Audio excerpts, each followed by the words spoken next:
It's Meet Me for Coffee. Today, we've got Corey Glover of the legendary band Living Color and Disciples of Verity. Corey, welcome to the show. Hi, how you doing? I'm doing great. How do you take your coffee? Light and sweet. I Light don't and drink sweet. coffee usually, but if it's has a lot of sugar in it, and coffee's not good for me. I have ADHD. It just makes me jittery. Yeah, and sometimes it can really like throw you off if you Yeah, get some coffee in you, right? yeah, So we're here to talk about Disciples of Verity. right. And for those of you who don't know who Disciples of Verity are, their frontman is Corey Glover of Living Color. It's got Corey Pierce from God Forbid, George hmm Pond from Negative Sky, Mark and Zach from Second Skin. Yeah, How'd this all start? I know you were pretty busy with Living Color and in your other projects as well. yeah. I had a bunch of other things I was doing, and I was at the NAM show. It's the North American Music Merchants Convention in Anaheim, California, a couple of years ago.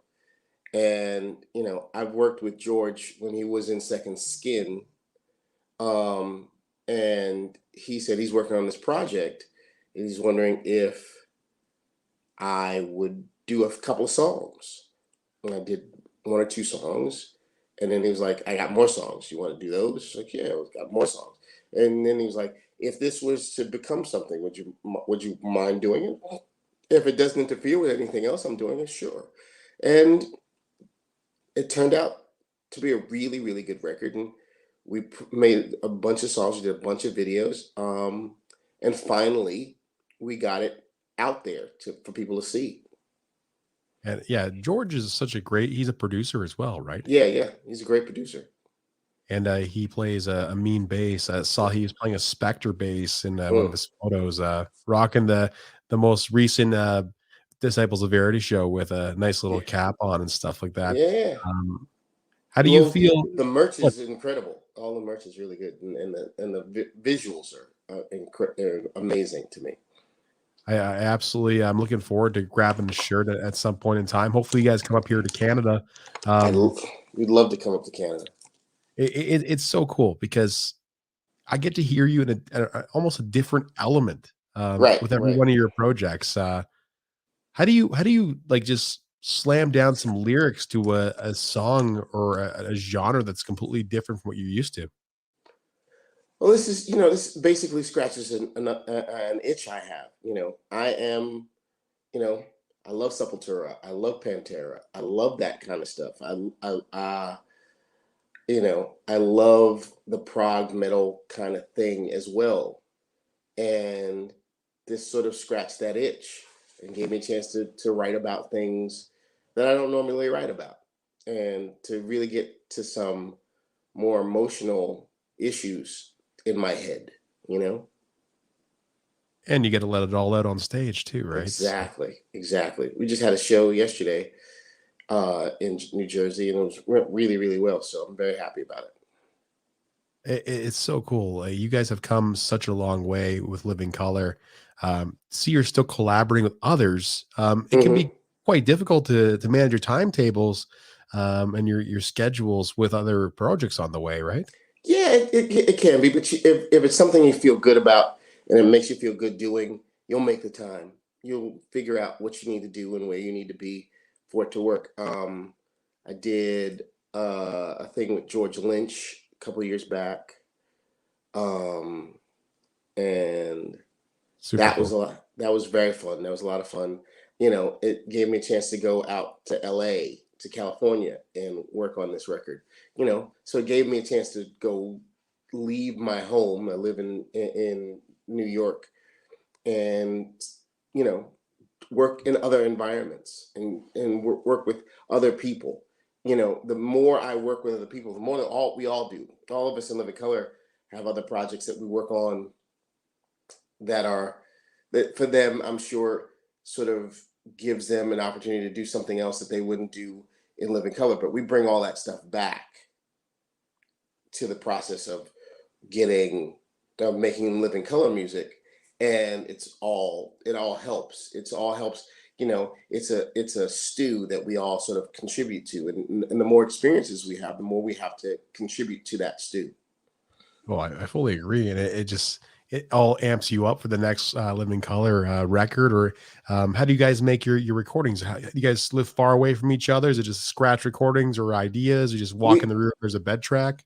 we have ideas. Vern and I have been working on some stuff for the new record that we're going to start working on next year, and so we have ideas that one person might bring in, or two people, or we get into a room and when we all start playing together and something comes out of it. That's usually how the better Living Color songs come about, when it's a real collaborative sort of effort. I just want to drop in there for a second and mention that I had Derek Day on my show as well, and he Okay. works with Vernon as well. Yeah. Uh, super cool Yeah. kid, awesome, Yes, talented guy. he really talented dude, and yeah, Vernon is producing his new record, and he's really sings amazing, really good guitar player, really good songwriter actually, which I really appreciate. And like he when and the thing about what you want from a front man or from a songwriter is them for you to hear their truth when they're playing, when they're doing it, and Derek definitely does that. What makes a good song for you? That you hear the emotional core of it, that you're not phoning it in, that it that whatever you're feeling. That's how I felt when I heard, stuff like Bad Brains. It's like you knew that they were feeling and living those songs. So when you hear somebody being sincere with what they do, it makes all the difference in the world. I think it all comes down to honesty, right? That's what Absolutely. You that know, that's then so. that's what the disciples of verity, disciples of truth. That's what we try to get to the truth. And I find that in music today, there's so much that is so fabricated and fake about Right. music. And when you go talk to children about their favorite musicians and people they look up to, yeah, they could be talented, but the emotion and the truth, the true root of music is not there anymore. They don't respect it, right?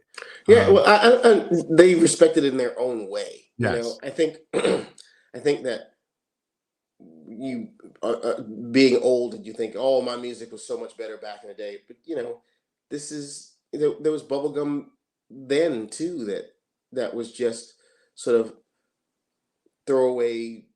For some people, it was throwaway music because it didn't have any center to it. And then, but the cream rises to the top. So um you can listen to some of these hair metal bands from the 80s or the 90s, and you're like, they weren't saying anything. They're talking about getting laid and talking about girls. Some people want that. Some people want to talk about how they're feeling, and they talk about that too. So there's something for everyone. What my problem with today's music is, we're not hearing enough of the truth of somebody's emotional depth, as much as we are hearing about let's have a good time. It's sort of it's escapism rather than an honest telling of who and what you are. So you not never really get a chance to see who and what these people are. Do you agree that maybe it's the people writing for them that takes the emotion away because it's not really their song sometimes? Sometimes I think sometimes songwriters write for the singer. Sometimes they just write the song. Sometimes they write the song for the band. Sometimes they write the song because they had this idea, and this this particular group of people are able to pull it off. But you know, if you're not saying anything, it doesn't really matter, does it? No, it doesn't. If you're saying something that rings true to you, you'll feel it. And I that's what I strive for as a musician, to look for the truth. Performing in front of crowds, how's it feel to be back doing it again? It's fun, it's people are hungry, I should say, for live performances, because there's something about the visceral impact of actually feeling the drums and feeling the bass and feeling and being in front of somebody as they are performing the song. That's very different than listening to it on the radio or in your headphones, or you're on the train and you're bopping your head to something. It's a completely different animal. You're completely like multi-talented. I mean, you've acted in Mhm. films before too. Yeah, Hosted a few shows on VH1. I did. Some that I didn't realize was actually you. And it's so cool because to expand your spectrum, to Right. broaden your horizons, it must be kind of refreshing because you can go into those situations. Obviously, there are people who deal with a lot of nerves. I know you're probably sometimes nervous about new opportunities. Always. Uh, Yeah. but for someone who's performed in front of thousands of people, it could be a bit easier for you, right? No, no. You get minute just before you go on. I get a lot of nerve, I get a lot of nervous energy, and you have to deal with that as you go out. Like I said, I have ADHD and ADD, and you know, you're trying to figure out how to focus that energy in a particular place. And if you're not there, if I've had a lot of coffee, I can't do that. So You might need to go for a run or do a backflip before you get up on stage. just you know, just try to figure out how to focus on one thing. Look at look it look above the audience's head, look into that microphone, look at your fellow bandmates who will often help you out in their using their strength to get things done. Living Colors song Cult of Personality. I'm happy to see CM Punk back at it. And Yeah, what a surreal moment to have your song blast over those speakers once again, as part of his it's main entrance. Eh? it's funny when he first when he we had heard he was going to AEW, and I was like, does that mean? Is that happening? And I called him and he was like, yeah, it's gonna happen. And when I saw that show, and I saw a video of the show, and the sea was like there was like 7,000 8,000 people all singing the words to the song, um, in unison, loud. It was very heartwarming. It was one of those moments where, the hair stands up on the back of your head. Just Absolutely. just watching it happen because it doesn't happen in wrestling too often anymore, right? Because it's not what Right. it used to be, and people have been like chanting and craving to see CM Punk once again, and it happened. And I just remember watching that video over and over again. Yeah. How And crazy people were. and he's loving it, and he's doing really well with it. I know he tried to do the MMA thing for a minute, and that really wasn't his vibe. You know, and I think he's in his element now. He really is. I don't know how much wrestling he's going to do, but he's a good character for that. He's a good person to be in that kind of environment. And he helps out the younger talent by wrestling them and Yeah, doing things that he wasn't able to do back when he was at the other promotion. Um, absolutely. you've got this will be the seventh studio album you guys are about to go work on next year. Yeah. Um, what's different about these new songs? Could you tell us any clues or I can't give you much clues as to what this is, but there is a story connected to it. There hopefully, what we are attempting to do, what we want to attempt to do, is going to be unprecedented for us, at least in a real way. So we'll see how it works itself out, but I can't give you many clues to that. oh man? Well, I mean, like, how do things gel after all this time? Like, can you get back in the room at any moment and then just like, We play a lot, so we're around each other constantly. We just got back from Mexico, from Cancun, Mexico. We were doing an '80s festival, um, in Cancun, and we played at Shaky Knees in Atlanta the weekend before this, and we were out with the Summerland tour in North America, uh, and mostly in the Midwest with Wheatus and Hoobastank and Everclear, which was that was a lot of fun. So we spent the summer doing that, and that was our sort of introduction back into the world of live music. what did you do? What did you do when you couldn't play live? Stayed right where I am right now, and you know I did a lot of sessions from here. Um, if people called me and wanted me to sing on something, I plug in the microphone and there it is, and get to work. I did a lot of songwriting. Um, you know, the Disciples of Verity stuff kept me very busy. Um, we did a bunch of we made a lot of plans.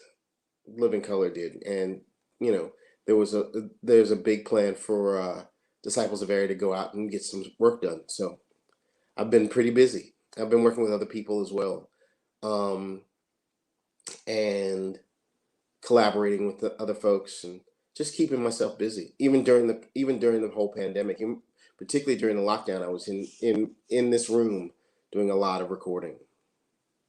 It's good that you kept yourself sane. Absolutely. There, Well, there- I had to. This is, I, I have a lot of people depending on me, and I have to remember that. Absolutely.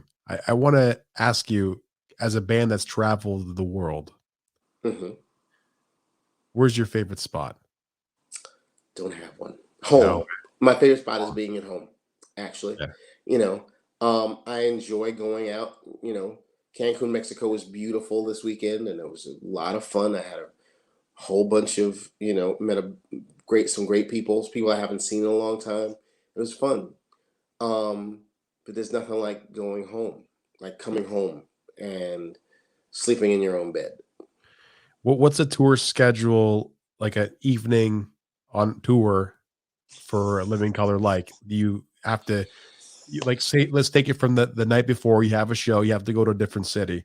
Hmm. Um, are you resting on the bus? Are you, if you were to Always. fly somewhere else, like, how does it, like, how If we're much on sleep the do you if usually on the get? bus on the bus, I get lots of sleep, and that's very very important. For a singer, the more rested you are, the better your sound. Yeah. Um, and the more rested you are, the more your mind is ready to accept the things that you're about to do, and your body as well. Um, Flying is a little more difficult, particularly if you're flying into a show.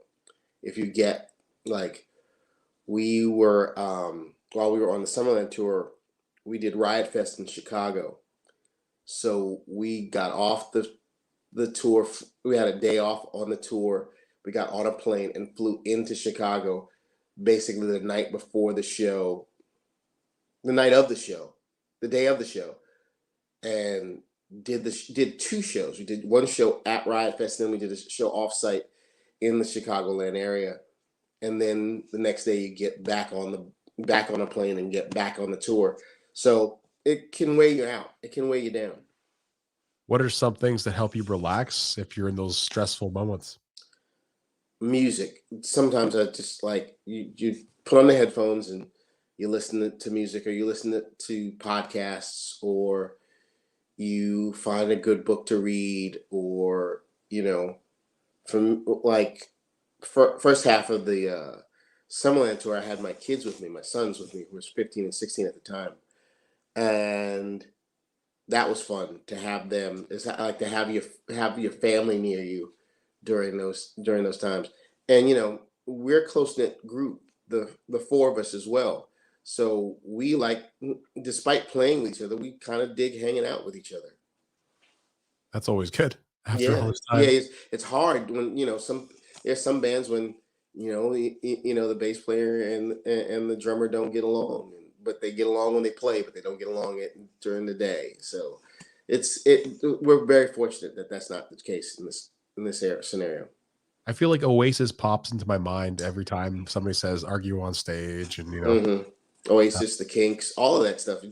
It's usually, and it's family, because they are actually family. So that kind of thing happens. You know, there's some funny arguments you can look up on YouTube. yeah, But it happens, right? yeah, it You're does. stressed out. You're flying. You're traveling. It's just Hmm. always almost on a schedule for you. Um, Right. do you eat healthy on tour? What's it like eating on tour? Eating is, you try to be as healthy as you possibly can. The only problem is that you eat late at night, and that's not good.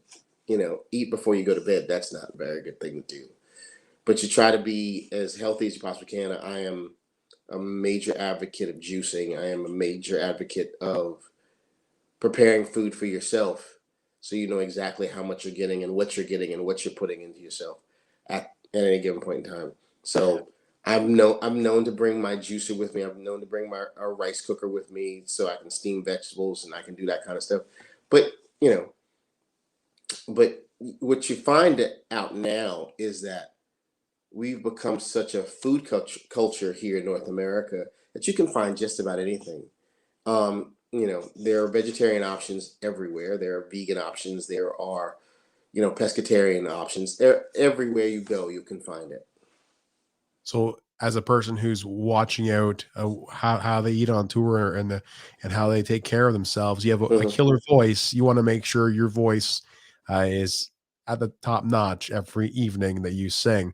Absolutely. What do you do to take care of your vocals and make sure they don't, you know, deteriorate or you hurt them? Yeah, the best thing you can do is rest. Sleeping is amazing for singers. Because you're resting all of the stuff that you're going to then at some point really stretch to its limits. The other thing that you do is exercise, and that's physical exercises as well as vocal exercises that really help. Um, my advice to most singers on the road is carry a jump rope. It's the Wow. easiest, most efficient way to keep your body in tune and ready to go. And it's cheap. It's a $12 piece of rope that you can use just before you go on. You can use during the day. You can use at any point in time. And it's a great aerobic exercise because you're trying to strengthen your breath during this whole thing, so that your body is ready and prepared to do whatever it needs to do when it needs to do it. Yeah, like the working out thing does ring a bell for a lot of people. It actually clears your mind. It helps you get ready. Obviously, going up on stage, you have all these nerves. Like being on stage, your heart's pounding. You're Right. got the adrenaline flowing. You want to make sure you're stretched out. You're warmed up, Right. and you can give the crowd that emotion it needs to push back on you. Right on. Um, do you guys plan like when you guys plan a set? I know there's a lot of choreography that goes into some performances. Are you Hmm. guys one of those bands as well? No, not at Wicked. all. It's as it occurs, and whatever emotion that comes up as it occurs, it happens, and sometimes you get lost in it, and sometimes you're hyper focused on certain things. You know, there are a lot of songs, particularly well, with Living Color. There's songs that we've done forever. We've got a over 30-year history of music, and to recall the emotions that some of these songs sort of bring up, including a song like Cult of Personality. It's you have There are subtleties and nuances to it that you might not have heard the first 400 times you did it. With Disciples of Verity, these are relatively new, so you're still working out where you're taking your feelings and where you're going to get to at the end of doing it, um, and what revelations you're going to find out about yourself as you're doing It's fantastic. Corey, thank you so much. it. Anytime. Disciples of Verity, fairly new on the scene. You can check out the record on all streaming platforms. Pragmatic Sanction is the record. Absolutely. He's the ultimate front man. This gels so good with Disciples of Verity. Yeah. At first, when I was reading the press release, I was like, I don't know. And then, Right. Right. Right. Right. Right. I've done a bunch of different kind of gigs. Like, I've had the Living Color gig is it for me. yeah, I worked with Galactic, a jam band out of New Orleans, and so I had a funk band that I was working with. This Galactic is a really good funk band. I have a metal band that I've worked that with Disciples of Verity to a large degree. That I'm, so I get to do all kinds of things, and it's very helpful. It helps me out. It's my therapy. it's absolutely amazing. Thank you so